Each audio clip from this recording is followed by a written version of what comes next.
Welcome to One Little Spice, the Disney food podcast that isn't afraid to send you into the taste lab.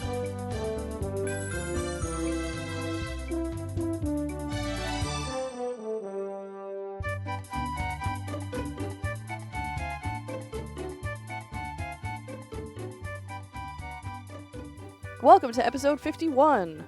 One fish, two fish, paddlefish, crab fries. Today we are talking about Paddlefish. It is the last installment of our date night Disney.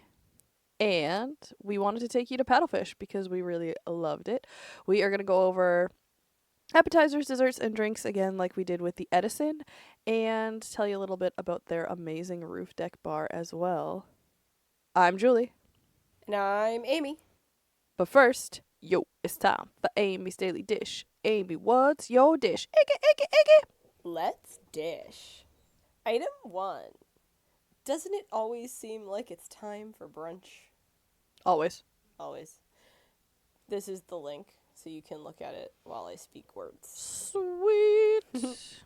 Brunch is now being served on Saturdays and Sundays at the Lamplight Lounge in Disney California Adventure. Why now? Why not when I was there? Why couldn't I have gotten brunch when I was in Disneyland and when I went to the Lamplight Lounge at San Diego? Not San Diego, California Adventure. Why? Why you do this to me, Disney? Brunch will only be served in the downstairs dining room. Tempting brunch dishes include the crab and potato cake Benedict with a chipotle hollandaise, and that Looking at looks this picture, amazing. holy moly, I need this in my mouth right now. Yes. Do you think Lamplight Lounge also sends deliveries like Legal Seafood will when I'm in Florida? I have a feeling they don't, but maybe they should. The Brunch Burger is a breakfast burger featuring a sunny side up egg and a roasted green chili. It looks really tasty. And it looks like they, cut a chili like the proper way you cut a pepper and flattened it, and that's how they roasted it. Yes. I see it I couldn't see it on the burger before, but yeah, that's how it looks like it was done. Yeah, because when I see an egg. Yeah, I checked out the menu and I was like, roasted green chili, let's look at that, because they didn't really specify.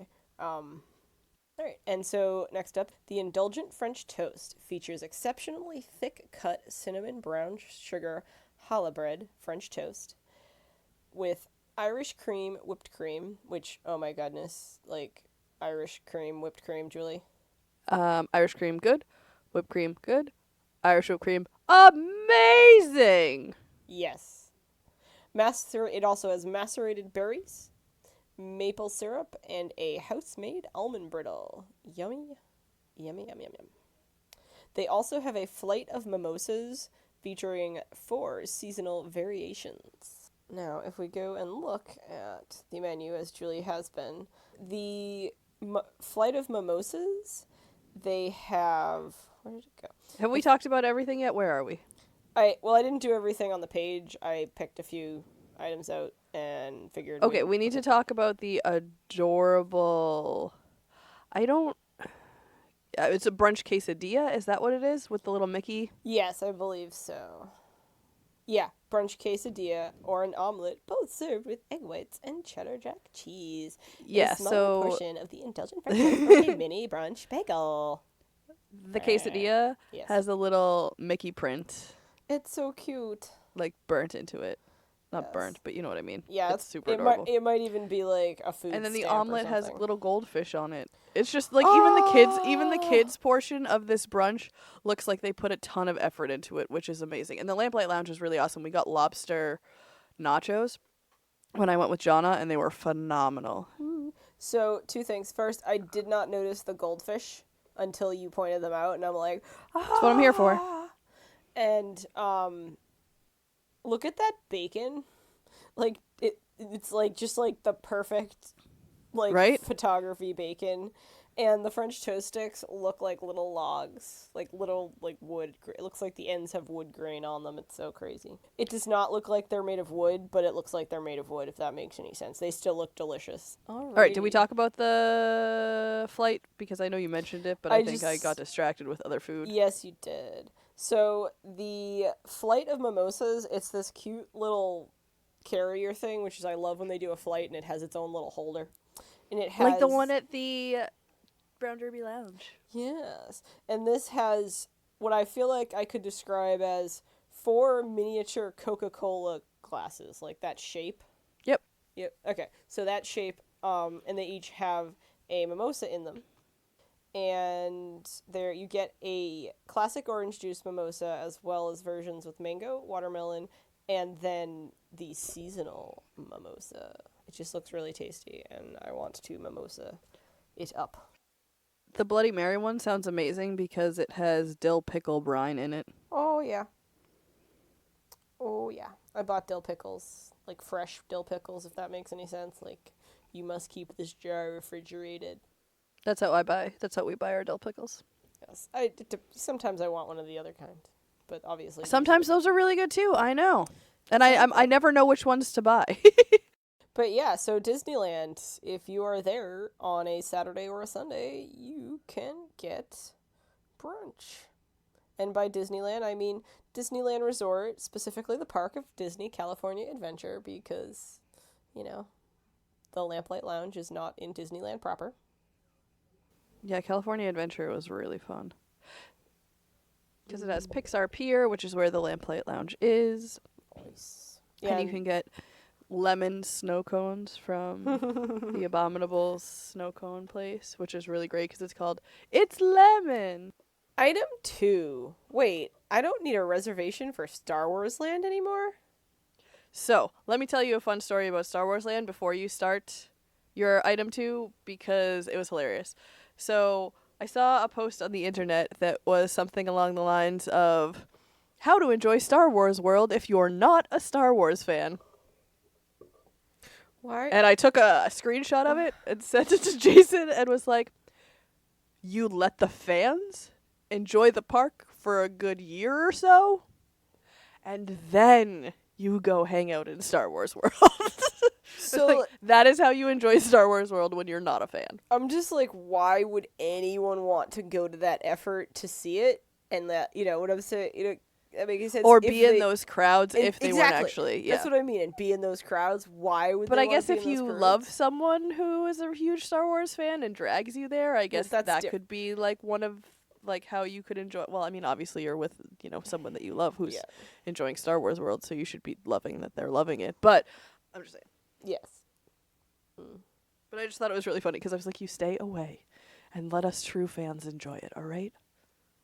My next line makes total sense with that interruption. Yes, but not so fast. Starting June 24th, which already happened, Galaxy's Edge, aka Star Wars Land, will be open to the general public without the prior reservation, technically. Visitors to Disneyland should download the Disneyland app prior to their visit in case they need to sign up for a boarding group.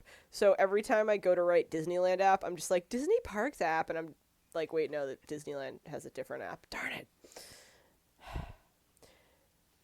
It's really funny because I talked about this on mine and Jason's episode that we recorded, and both episodes are coming out on the same day, so it's just really funny.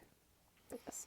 So, seeing as both Disneyland and Galaxy's Edge would likely rise to capacity without any system of organizing regular guest entrance into Star Wars Land, they have come up with a boarding group system that Disneyland plans to use on and off. What that means is that the boarding group system will be put into effect when Disneyland feels it is busy enough to need it.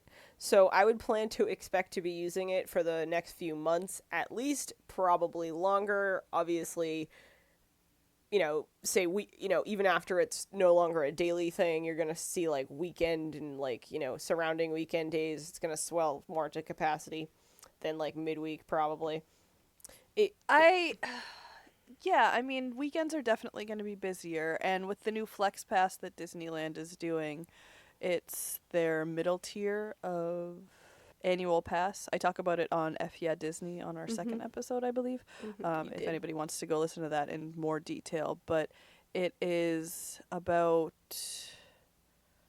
making reservations some of the time and not needing it other times. So basically with this Flex Pass, Monday through Thursday, you can go to the parks whenever. but you need to make reservations for Friday through Sunday, and you can only make 2 reservations in a 30-day period. So the Flex Pass doesn't really make sense to me a whole lot, but it sounds similar that would be a good time to go to Star Wars World Monday through Thursday because it's going to be less crowded than Friday through Sunday. Mm-hmm. Yes. So the boarding group system can be put into place after park opening. So if you enter the park on a day when it does not seem to be in use, either visit Star Wars Land early on or regularly keep checking the app to determine if you need to sign up for a boarding group. Once you sign up for a boarding group, you will be given a time to board, and we will go over It's a 2-hour time frame. Yeah, we will go over how it works in just a second, but for guests who are not using the Disneyland app, you can visit FastPass locations to sign up for a boarding group. There should be digital signs in the parks indicating if it auto-corrected to boating groups. If you're boarding group. The other thing, too, is it's 4 different sections of the land, not 4 specific rides. Yes. Where is it? Yes, let's look at did I send you the link for this? Yeah, I haven't opened it. Oh, okay. But yeah, so if boarding groups are if you need to use a boarding group, you will need to join a virtual queue. The Disneyland app is going to tell you whether Galaxy's Edge is open or whether, just like open, or whether you need to use a boarding group. You can touch join boarding group if there are boarding groups. And the guests will need to link their tickets in the app to indicate who in their group wants to join the boarding group. So if you've, say, for example, linked your tickets to your app, but for whatever reason, other people in your party aren't linked up online or aren't linked to you, you're going to want to link them on the app before you start this whole boarding group process. Because it says they won't allow you to add members to the party after you've confirmed. I was like, conformed to what? Conformed to Disney standards. No, I don't know. Until after you've confirmed. You will be assigned your boarding group, and they'll tell you where to go, so which entrance to Galaxy's Edge, Star Wars Land, you need to enter at, and it gives you, as Julie said a minute ago, a 2-hour window to actually get to the land. So, which is cool, so you can go to anything else in Disneyland or head over to California Adventure, so you're not just standing in line waiting around to get into the park. And I think this is also kind of their way of like crowd control, so there isn't a super huge line or queue. Because I know with Disney World and Pandora, lining up for Flight of Passage is quite the fiasco because they never really planned for the queue being as insane as it is still. Yeah. Yeah. And I guess for Olga's Cantina and Savi's Workshop, which I believe is where you get the lightsabers, where you get to do the lightsaber experience, they are opening up reservations beginning at 7 a.m. that morning. So, like, you can't make a reservation for tomorrow right now to do Star Wars, to do the lightsabers, or to go to Olga's Cantina. But at 7 a.m. tomorrow, you could make reservations for those. I know the first day, because of that, I keep saying the Star Wars, obviously it's Star Wars, the lightsaber experience was, like, fully booked by, like, 8 a.m. for, like, the entire day. Wow. Yeah, like, I expected that, and because literally they were basically booked, the line was, like, essentially closed most of, the entire time when people were in there for the ones with reservations. Like, you unless you got there, like, way early, it was basically awful. All full. Not awful. Like, it was awful because it was all full. Thank you for letting me finish that. I loved every second of it. Oh, Julie. I just looked at your text. I'm sorry, but is that not what what is that? I know. It's, I totally, I'm definitely agreeing with that, but it was just sort of, like, in the middle, I'm like, what? That's why I was like, I hope she doesn't look at this as we're talking about Star Wars World, because that's going to get her super distracted. Alright, so over to Paddlefish, because that was it for item 2. Unless you had anything to add. No, that pretty much sums it up. I added my little pieces whilst we were talking. Mm-hmm. So are we just doing, like, apps? All right, if you had listened to me when I started this episode, I said we're going to talk about apps, desserts, and drinks. So this is what Disney has to say about Paddlefish. Board an iconic paddle boat anchored on Lake Buena Vista to feast on fresh seafood and savory steaks so delicious that Orlando Magazine readers voted this spot best seafood restaurant in 2018. Anticipate fan favorites like Maine lobster, ceviche, and king crab, as well as tableside lobster guacamole made right before your eyes. This was the place. I know. That sounds tasty. This was the place with all the claw crackers, right? Yes, that made the fish. Yes. So apparently they have brunch. Yes, that's a new thing, it looks like. So yeah, when you enter the Paddlefish, which is in the giant paddle boat. It's not actually a paddle boat, it's a building that looks like a paddle boat, but we're going to pretend it's a paddle boat because they want us to pretend. They want you to think it's a real paddle boat. The cars that are boats are actually car boats. They're not fake car boats. They're genuine restored car boats. Yeah, they're so awesome. They're actually by the boathouse, though, not the Paddlefish. Yes, no, I'm just saying adjacent to the Paddlefish. Somewhat. Adjacent-ish. Adjacent-ish. It's on the water. But yeah, they are AMPA cars. Yes, ma'am. I just said yes, sir, but you're not Jason. Mm-mm. I just wanted to make sure everyone knew that I didn't actually think they were called car boats. For the record, people. I know knows what they are. I know someone who owns one. She knows people. She's kind of a big deal. There, yes. Alrighty, so let's start with the starters, unless there's How about we talk about the okay. atmosphere, because we didn't even talk about that. You said as you walk in, and then we got on a side tangent about the paddle boats and the amphi-cars, and did not actually talk about anything. That is to do with correct. this So restaurant. as you walk in, behind the desk that you check in, the hostess desk, I believe is the correct terminology, there is a large fish made of silver claw crackers that look like lobster claws themselves. It's so amazing. It is so amazing, and I just like. We do have a picture. Yes, we definitely have a picture. They were so cool. And this place, about them. Mm-hmm. yeah, and this place is really beautiful. It's all wood floors. It's really, I want to say rustic, but not really rustic. I don't remember how they described the theme of this restaurant. It was like fancy upscale New England. Was it? Yeah, we had a long discussion, you and I, about it being fancy upscale New England, because we were both kind of looking at it and we are taking it in. We really hadn't like Martha's Vineyard kind of upscale, like kind of like kind of waspy, a little bit, okay. you know that, and I don't mean that in a bad way. I just mean like kind of waspy, that kind of like. But yeah, it was really clean. The colors theming was like navy blue, white with really deep hardwood. The like faux old mirror, like the mirror that those were awesome. Those were really cool. They kind of if you just looked like an old mirror. I was like, if you don't know what I'm talking about, now you do. Yeah, if you've ever seen like an old mirror where some of it's not as crazy shiny as other mirrors, there are some like. So not when you see. I want to call them age spots, but that would be on like a human.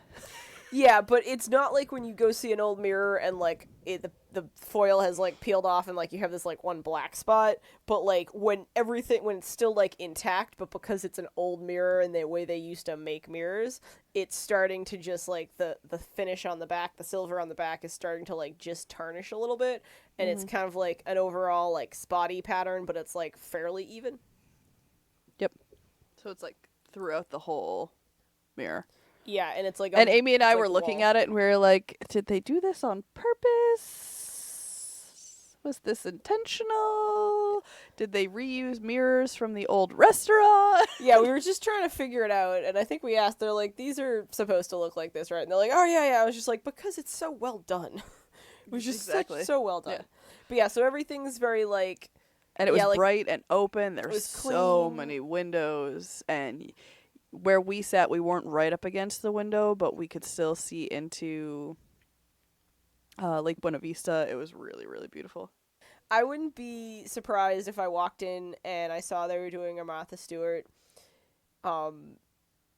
photo shoot, you know, her with like a glass of wine and a lobster in front of her doing that weird little head tilt smile with a slightly squinted eyes that she does. You know, but and I don't mean that in like a negative way either, because, you know, that Martha Stewart definitely has like a particular aesthetic. I'm having a hard time with the enunciation.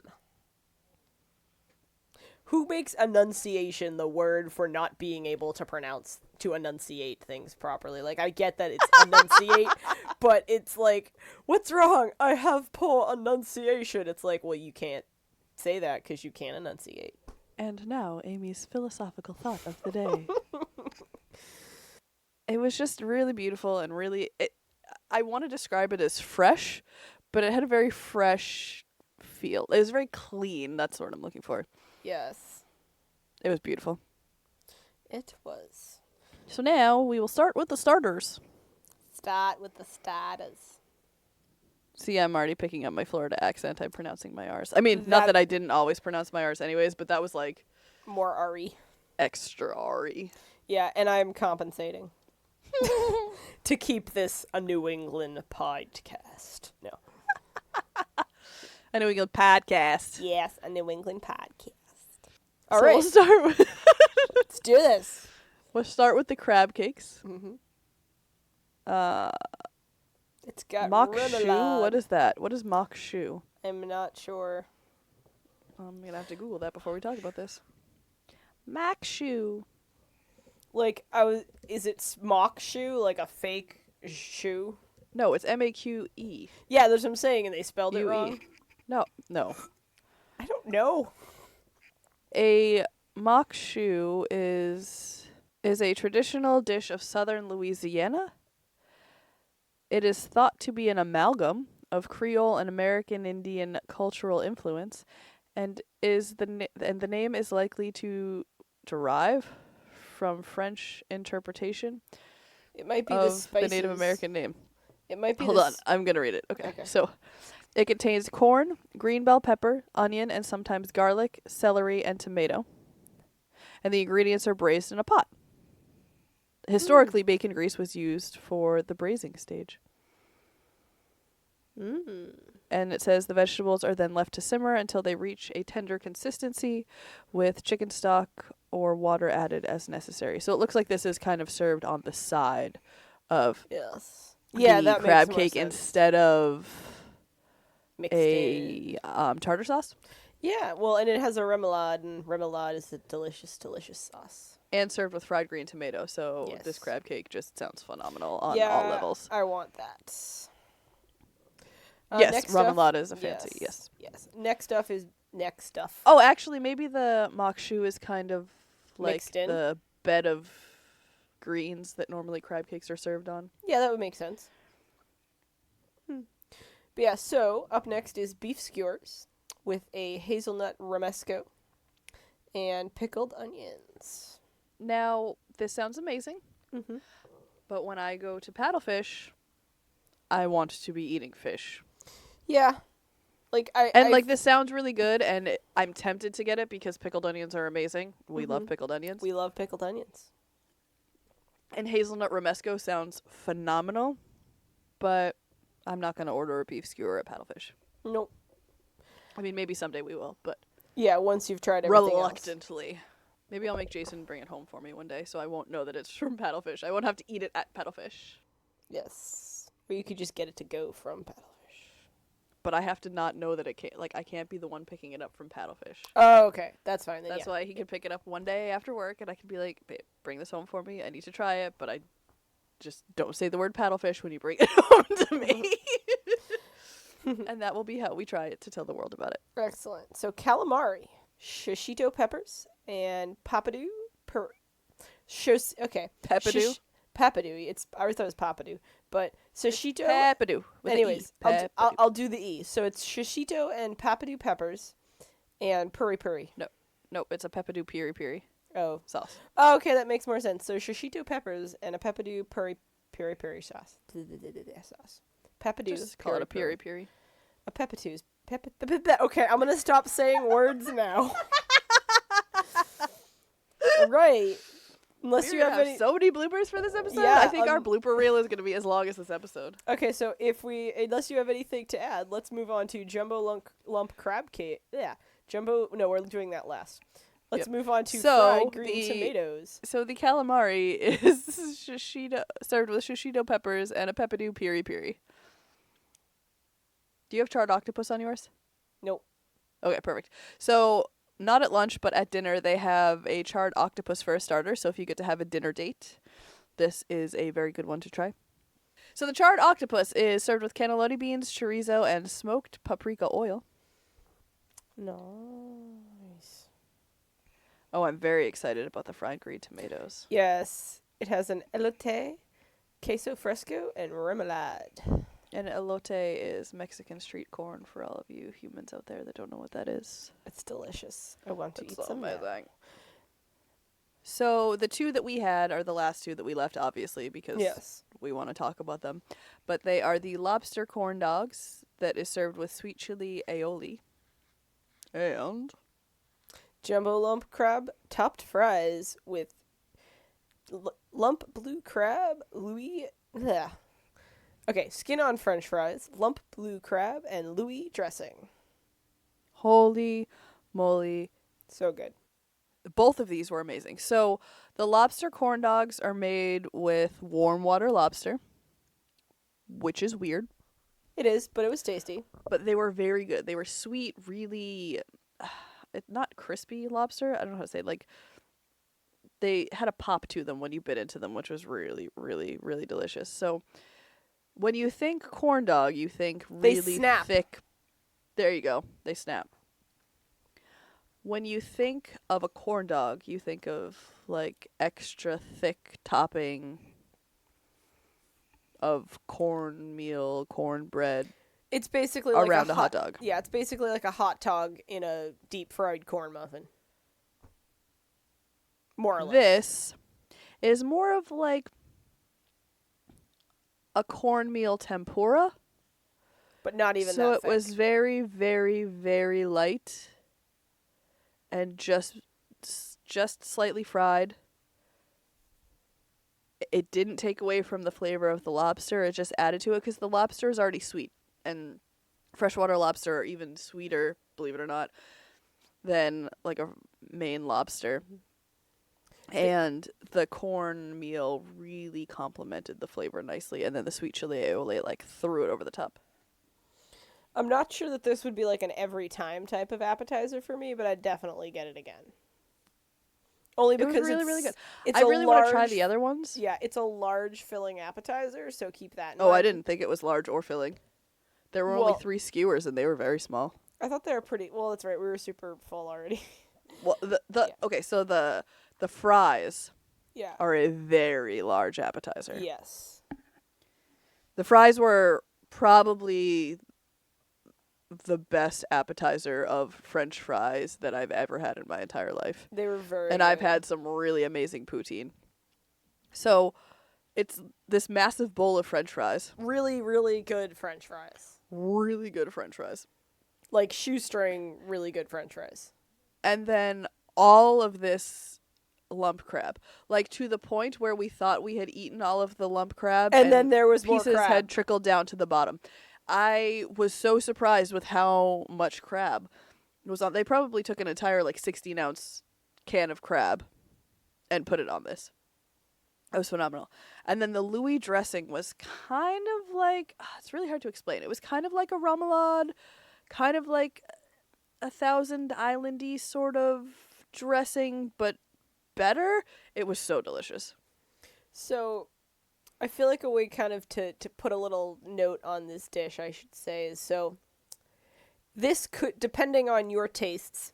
And Amy and I ate this, and it was really like Julie ate 3/4 of it, and Amy ate a Yes. No, but I'm saying, depending on your tastes, this could be, for you, meaning just like the general you that we were talking to, for you could be your ahi tuna nachos. if ahi tuna It could be. nachos aren't your bag, this could be your ahi tuna nachos. Like it's this kind of a dish. It's like so great. And could potentially feed 4 people if you weren't a Yes. super huge pig like Julie. Exactly. But yeah, so that's the kind of dish this is. This is a dish that I feel like is going to start to slowly garner a cult following. Absolutely. I have no Yes. doubt. They do also have, I know I'm skipping down past starters, but they do also have clam chowder and lobster bisque Yes. that I would say you could totally get as a starter if you want to do Yeah. that as well. Yeah. They have some salads and soups and whatnot, but that's kind of more like a meal. But definitely then, clam chowder and lobster bisque, I feel like that definitely counts as starters. Absolutely. And then under chilled and raw seafood, Yes. you could definitely get some of those. So they do have the tableside lobster guacamole. Serves 4, but I mean, let's be honest. Amy and I could probably kill this, just the 2 of us. Yeah. With Maine lobster, tortilla planks, and tahine, which, if you don't know what it is, it's like a chili lime It's delicious. seasoning that Amy and Yes. I like to put on our Dole Whip. Mm-hmm. And it's also what they usually put on elote as well. Yes. They have an ahi poke, which is sweet black soy, yuzu, avocado, and cucumber pickle. And then shrimp cocktail with jumbo shrimp and classic cocktail sauce. Crab ceviche, which is blue crab, avocado, bell peppers, jalapeno, cilantro, lime, and tortilla chips. The chilled trio serves 3, but again, 2 people could probably eat it. Peel and eat key lime. Nope. Peel and eat Key West shrimp, crab ceviche, ahi tuna poke, and tortilla chips, and then market fresh oysters with cocktail sauce. And it just says market fresh oysters. It doesn't give any specifics on where they are from. So I but looked. certainly ask. Yeah, so I looked, and because I love oysters, literally I probably would have gotten 2 or 3 oysters if we weren't like, I was already full. And I'm sure walking it into this. changes Yeah. So from what they have available. they had a little list of some oysters. I know they had a PEI one at the time because when I am away, I always away. Oh my from gosh, New me England, too. I always look for PEI oysters. I love the PEI oysters. Yes. I have PEI oyster stories. So I have gone to PEI several times in my like adulthood, so to say. Because she has family from 'Cause, Canada. Yeah, I have so- family from Canada, so we'll go up there and then go down to Nova Scotia and visit my family afterwards.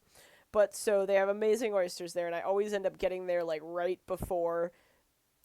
after sort of close of tourist season, but right before everything like actually closes. Like, so half of everything is closed, but the other half is still open for like the late tourists, like me, and we're driving around the island. It's a small island.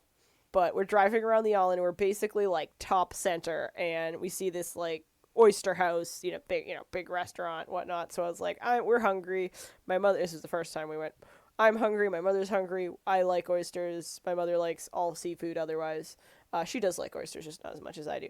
And so we pull off, and we sit down. My mom orders, I think, either a lobster roll. No, yeah, of course, my mom, she ordered a lobster roll. Helen always orders a lobster roll. So she ordered a lobster roll, and I got some oysters. Now, they offer different sizes, and so I got, like, a couple of, like, large or a few medium, and then, like, 1 extra large oyster. So I still have this shell. I will have to, next time I locate this shell, I will totally take a picture of it, and I'm sure I actually have a picture of it somewhere. But it is an enormous oyster shell. It was so big I had to cut it into 3 pieces. Like, because it was... What? Yeah, you don't cut oysters, raw Wow. oysters. But it was so large, so I was able to do, like, the large ones. 3... And that was, like, kind of, like, too big, if that makes any sense. So when I went back, like, 2 years later, I just got, like, small oysters, because I knew they'd be, like, super tiny, like... But, I'm sorry, what are they like?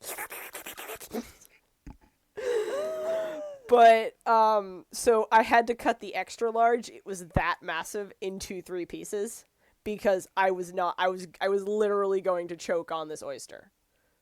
Like, not 2 pieces, mind you. Challenge accepted. Cause, yeah, sure. 2 pieces, I feel like so this extra large oyster cut in half was bigger than the large oyster was. Like, that's how big this was. I had to cut it. That's why I had to cut it in 3 pieces. So I ate it, and it was delicious, but it was just like, oh my. So it was great. It was wonderful. They were literally closing the next day.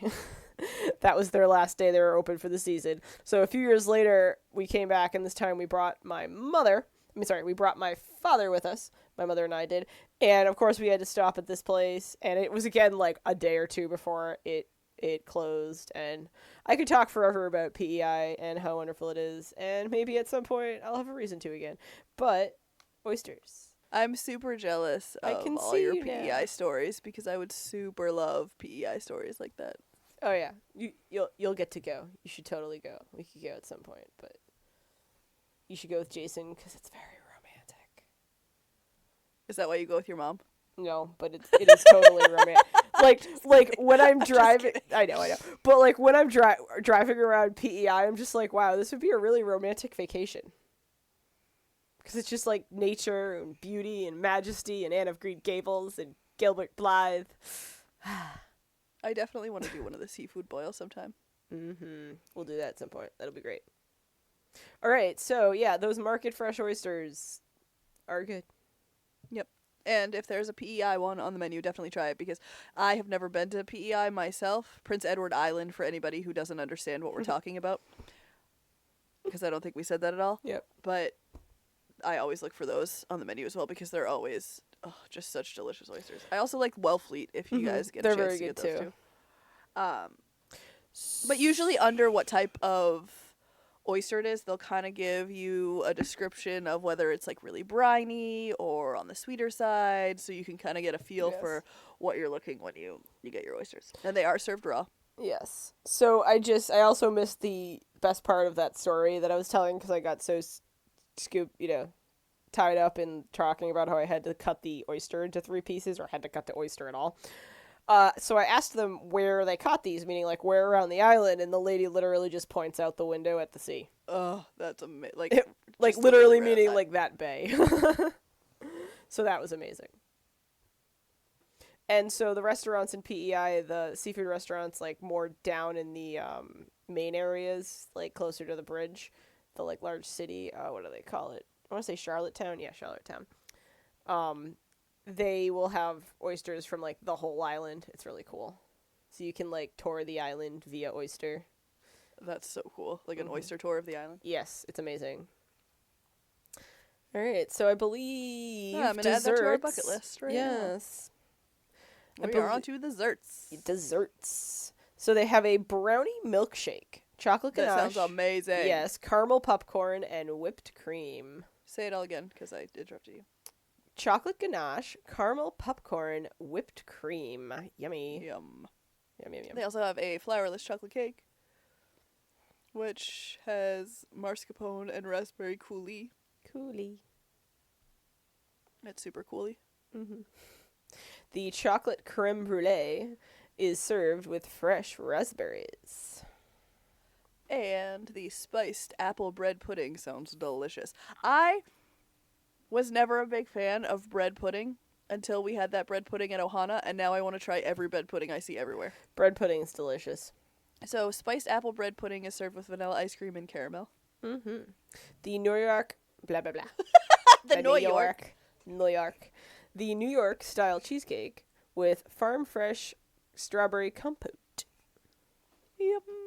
Yum. A key lime pie with graham cracker and torched meringue. I definitely saw this go by because I love all/most meringue pies, like citrus meringue pies, and it looked really, really good. And had I room for dessert, which I did not have room for what we were already ordering and eating, And getting later that day. and then getting more later that day, I probably would have gotten the key lime pie because it was clearly not just a regular key lime pie, but like a meringue pie. I like meringue. Let's say it again, meringue.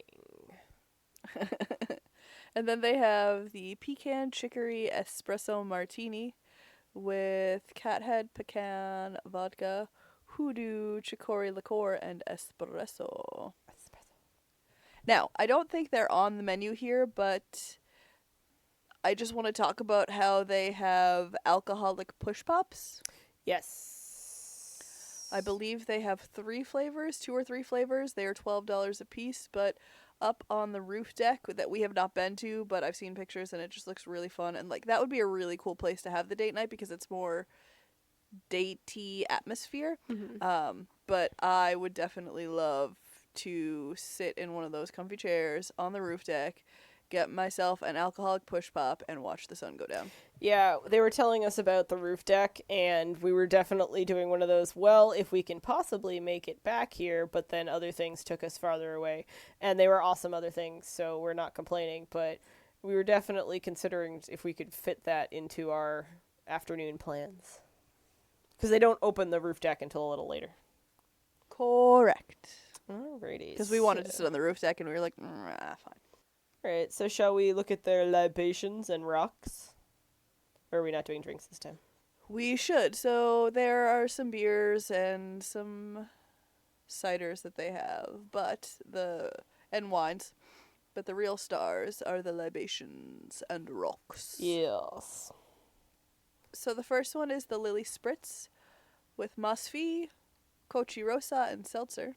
The Mayan Empress with Santa Teresa Anjo Rum Passion. Anejo. And I thought it was Anjo, okay. Anejo. Anejo. Mm-hmm.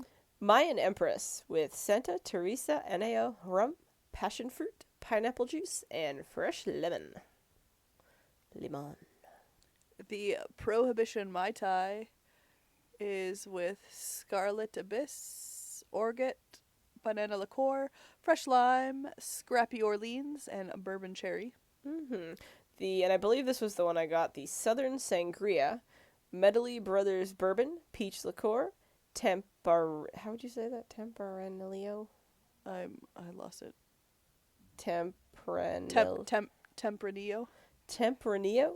And seasonal fruit. Now, this, as they told me, and it was a very exciting news on my end to find out, was more like a mixed cocktail, like a cocktail type harder liquor beverage than a sangria. Yeah, I remember you. You definitely got that because you were like, so how sangria is it? Because I want something a little more. Yeah, well, I think I was just like, how is the sangria? And they just came back with like, oh, it's like super strong. And I'm like, that was not what I was expecting, but let's go on with this. Yes, we'll participate. I got the next one, but I asked for no jalapeno in it, and I'm very sad that I asked for it with no jalapeno. So it's not everyone's margarita. It has Mina Real Mezcal, Cimarron Blanco Tequila, Jalapeno, Creme de Mer, House Sour, and Black Salt. Now, it was still delicious, but it was basically just a margarita without having the jalapeno in it. Yeah. But it was still super delicious, but definitely get it with the jalapeno in it. And you can ask for, like, less jalapeno or spicier jalapeno. Yes. Captain Handsome, Cathead Vodka, fresh raspberries, framboise, and thyme. The Bloody Mary has king crab, jumbo shrimp, and candied Nusque's bacon. Candied Nusque's bacon. That sounds amazing. And that does also sound really good. The Gold Rush is West Cork Irish whiskey, Fever Tree ginger beer, and fresh lime. But yeah, and so like we said, they have some beer and they have wines by the glass, and yeah, that's it. They got some stuff. But yeah, I really enjoyed this place personally. I really liked the atmosphere. The food was definitely delicious from what we had. The drinks were amazing. Like, they delivered a drink to me, and I'm glad they told me, because that means they're telling everybody, because a lot of people would order it, not get a sangria, and be super, like, annoyed or upset. I was really happy with the drink that they gave me, but like I said, I'm glad they told me about it. And the everything was just presented really well. The table settings were super nice. I would definitely recommend this, whether for a full meal or for just appetizers or whatever. I would recommend Paddlefish. It's an excellent location. So we have a fan favorite food. So this one comes from Gabriel Goncalves. He says, "Hey guys, what a great podcast.